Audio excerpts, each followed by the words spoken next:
নমস্কার বন্ধুরা, তোমরা সব ভালো আছো? আশা করি ভালো আছো। তা আমার সুখে দুঃখে চ্যানেলে আমি সন্ধ্যা, তোমাদের সবারই স্বাগত। তা গরমে কে কেমন আছো? ভালো আছো তো? যে যেখানেই থাকো ভালো থাকো, সুস্থ থাকো। তা কে কোথা থেকে ভিডিওটা দেখছো আমার কমেন্টে জানাবে। তা মাঝপথে কেউ ভিডিওটা স্কিপ করবে না, পুরো ভিডিওটা দেখবে। যদি ভালো লাগে লাইক শেয়ার কমেন্ট করবে, সাবস্ক্রাইব করতে ভুলবে না। তা আজকে আমি এই একটু আগেই বাড়ি ফিরলাম। বাড়ি ফিরে তোমাদের সাথে একটু গল্প করতে বসে পড়েছি। তা কি বলো তো, গরমে আর পাচ্ছি না বলে উনুন পাড়েই তোমাদের সাথে গল্প করছি। উনুনটা খুবই জ্বালাচ্ছে। পরশুদিন তো বৃষ্টি হয়েছে, আমার বৃষ্টি হলে খুবই কষ্ট হয়। বৃষ্টি হলে কি বলো তো, চাই বৃষ্টি হোক, তাহলেও কষ্টটা হয় কেন বলো তো? একটাই কারণে কষ্ট হয়, যে ঘর দিয়ে যেরকম জল পড়ে আর আমার বাইরে রাঁধতে হয়। বাইরে উনুন ভিজে গেছে, কালকেও কত কষ্ট করে রান্না করা হয়েছে, উনুন ভিজে গেছে, ধরছিলই না। কোনো কষ্ট করে ধরিয়ে আজকেও সেরকম ভিজে ভিজেই রয়েছে, ধরছেই না উনুন। শরীরটা জ্বলে যাচ্ছে।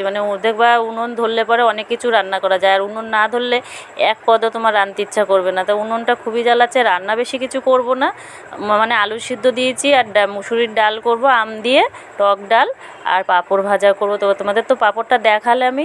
তা গরমে কি বলতো, শরীরটা এত জ্বলে যাচ্ছে, মনে হচ্ছে চান করে নিই, রান্নাবান্না ধুয়ে চান করি। আর কাঠ দেখো উনুনে ধোয়া হচ্ছে, একটু ধরছে না উনুনটা।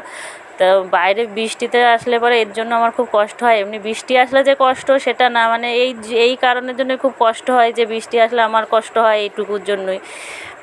তা আমি রান্না করে গুছিয়ে নিচ্ছি। কী বলো তো, একটু নুনও দিয়ে দিলাম উনুনে।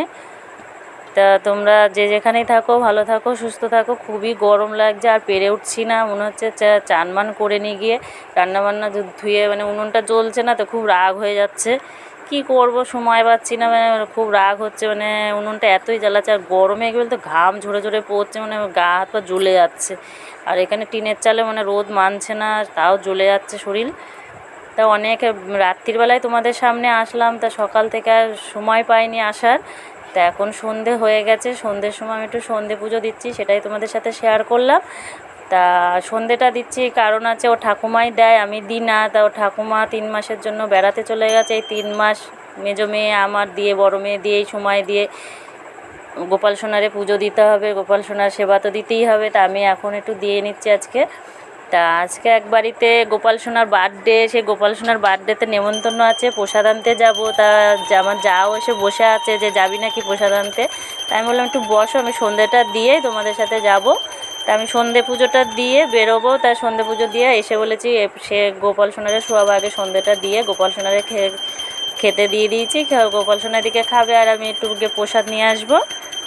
তারপরে কী বলতো, গোপাল সোনা গুলুগুলু সোনা বসে আছে, আর আমি সন্ধেবাতি দিচ্ছি। আমার গুলুগুলু সোনা যেহেতু তোমাদের দেখিয়েছি, আমার সন্ধে দেওয়া প্রায় হয়ে গেছে। এই দেখো প্রসাদ নিয়ে এসেছি, বার্থডে হ্যাপি বার্থডের প্রসাদ আমাদের গোপাল সোনা, আমাদের না আরেকজনের গোপাল সোনা। তা আমার যাও আসলো, আমাদের ঘরে ঢুকলো। তা জায়ের মুখটা ঠিক করে দেখানো হলো না, আর একদিন দেখাবো। তা আমার মেয়ে দেখছে আর খাচ্ছে, মেয়ে ছোটো মেয়ে, আর ওই দেখো মেজো মেয়ে। আমিও একটু খাচ্ছি গোপাল সোনার প্রসাদ। তাও আমার ছোটো মেয়েটা একটু লজ্জা লজ্জা পাচ্ছে, তার জন্য ও দেখো ঘুরে বসে, দেখো তোমাদের সাথে কথা বলছি বলে ও ঘুরে বসে, লজ্জা পাচ্ছে বলে ঘুরে বসলো, ঘুরে বসে খাচ্ছে। আর আমার মেজো মেয়ে ওদিকে খাচ্ছে, দেখো আবার ঘুরু ঘুরু করে দেখছে। তো ভিডিওটা বেশি বড় করছি না, নতুন ভিডিও নিয়ে তোমাদের সাথে চলে আসি খুব তাড়াতাড়ি। টাটা।